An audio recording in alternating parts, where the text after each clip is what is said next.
CBC correspondent Sasha Petrusik, who is in Jerusalem tracking all of these developments as he has been for several days now. And of course, Sasha, a note for our viewers, the breaking news, sources reporting that a ceasefire deal has been reached between Israeli officials and Hamas. Now, we are also watching on your screen there. You see a podium set up. That is in Doha. We are expecting to hear from Qatari officials to offer confirmation of the deal and perhaps also specifics. What of that do we know at this stage, Sasha? Well, the next steps in all of this will be to find out what those specifics are, but we may not hear those tonight because as we have been hearing here in Israel, this deal still needs to be approved by the Knesset, by the Israeli parliament. That process is going to take place tomorrow, or start taking place tomorrow. Not only with the cabinet, but also with a vote in the Knesset itself. There is opposition there.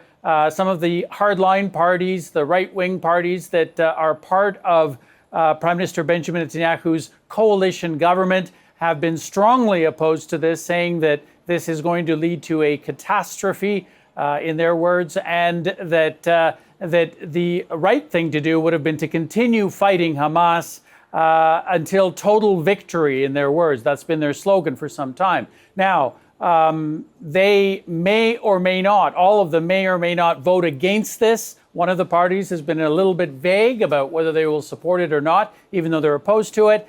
But none of that is likely to affect the outcome, which is that this is likely to pass the Knesset and therefore be part of the process. Now, if it does, then the government is going to be releasing the names of the 33 Israeli hostages who are set to be released.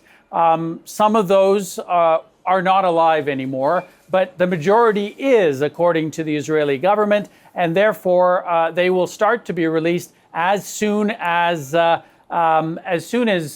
Sunday.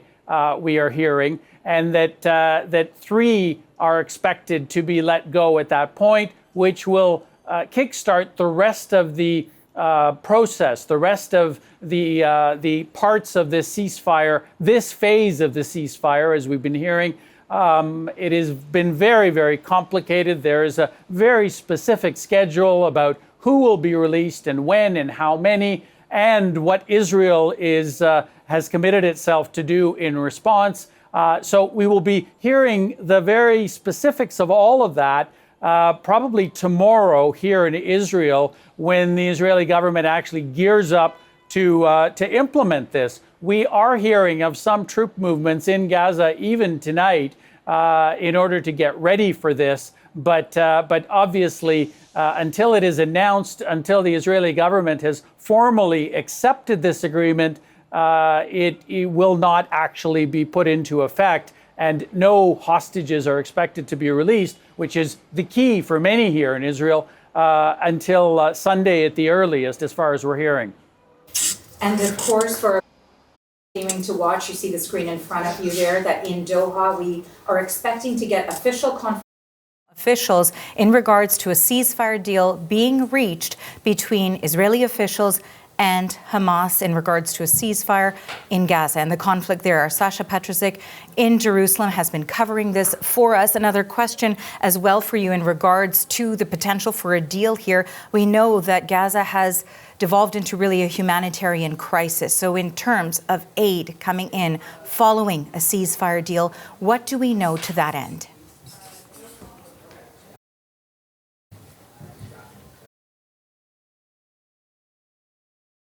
We're pushing for more aid, more humanitarian aid to move in, because many parts of Gaza have been suffering for really for months now, with very limited medical care, shortages of medicine, as well as food and clean drinking water. Really, even tents have been a difficulty. So it's been, life there has been miserable for about 2 million people, more than 2 million people, for months now. And that is one of the elements in this deal, that aid moving in the trucks that will be allowed in by Israel and then distributed presumably by the same international organizations, including UNRWA. It has said that it is going to continue distributing aid in Gaza, even though Israel has taken some moves against it. It doesn't trust the UN organization.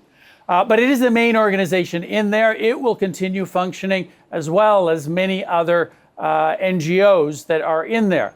One of the big problems, though, has been that that this area has also dissolved into lawlessness, and many NGOs have said that they are having trouble distributing this food because even if they are allowed to bring these trucks of aid in, that the Israeli government has not been providing security in Gaza, and since Hamas has been pushed back, that really it is a lawless territory where it's very difficult to get this stuff around. So these are going to be challenges that will remain even if the amount of aid going in increases. And we're hearing that that increase could be perhaps as much as 3 times what has been going in on average over the past month. So this is very critical. It's very important to a lot of people who are in desperate need of it.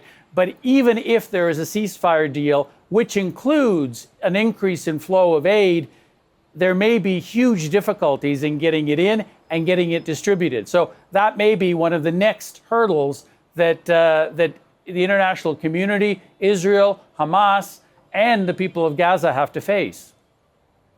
Sasha, thank you for this. Our Sasha Petrusik is reporting for us in Jerusalem. Of course, you'll stick around as we continue to track the details on this breaking news story.